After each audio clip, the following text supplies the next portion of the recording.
আল্লাহ রাব্বুল আলামিন বলেন, আসমান আমি বানিয়েছি কিন্তু আমার জন্য বানাই নাই, জমিন আমি বানিয়েছি কিন্তু আমার জন্য বানাই নাই, পাহাড় বানিয়েছি ওই পাহাড় আমার জন্য বানাই নাই, নদী বানিয়েছি, সমুদ্র বানিয়েছি, সবকিছু সৃষ্টি করেছি, কোনো কিছু আমার জন্য বানাই নাই।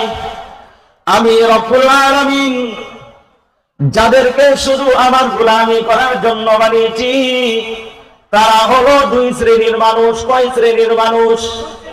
আল্লাহ রাব্বুল আলামিন বলেন, ওয়ামা খালাকাতুল জিন্না ওয়াল ইনসা ইল্লা লিয়াবুদুন।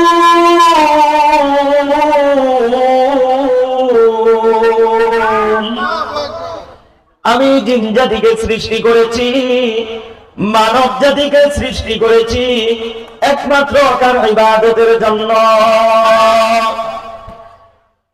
আপনি ব্যবসা বাণিজ্য করেন, ব্যবসা বাণিজ্যের ক্ষেত্রে একটা সিজন থাকে, ওই সিজনের ভিতরে ব্যবসা বাণিজ্য একটু বেশি, কথা বলেন, একটু বেশি হয় কিনা? ব্যবসা বাণিজ্য বেশি হয়। তো এই সিজনকে কেন্দ্র করে এর কিছুদিন আগ থেকে কিভাবে মাল বেশি করে গুদামজাত করা যায় এই জন্য টাকা পয়সা সহ সব ধরনের আসবাবপত্রের ব্যবস্থাপনা করেন কিনা? ঘুম পর্যন্ত শেষ হয়ে যায়। যখন মানুষ নির্বাচন করে, নির্বাচনের প্রস্তুতিমূলক নির্বাচনের আগে দেখবেন তারা অনেক কিছু করে থাকে, করে কিনা? যখন নির্বাচনটা আসবে, যখন আমি সহজেই সবকিছু করতে পারি, যখন কোনো বিপদ না থাকে, আল্লাহ রাব্বুল আলামিন ঠিক তেমনি ভাবে বলেন, বান্দা পুরা 12টা মাস তুমি গুনাহের ভিতরে ছিলা, পুরা 12টা মাস তুমি গুনাহের ভিতরে ছিলা। এই গুনাহগুলো মাফ করার জন্য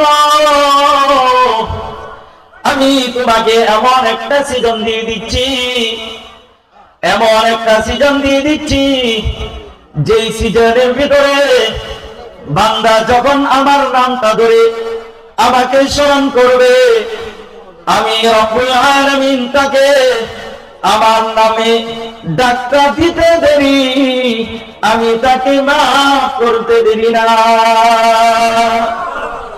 এই সময়টা হলো শাবান। শাবানের পরবর্তী মাস কোনটা? রমাদানুল মুবারক তো আছে। তো এই শাবান মাসে নবীজি 4টা আমল করতেন বিশেষ করে। কয়টা আমল? 4টা।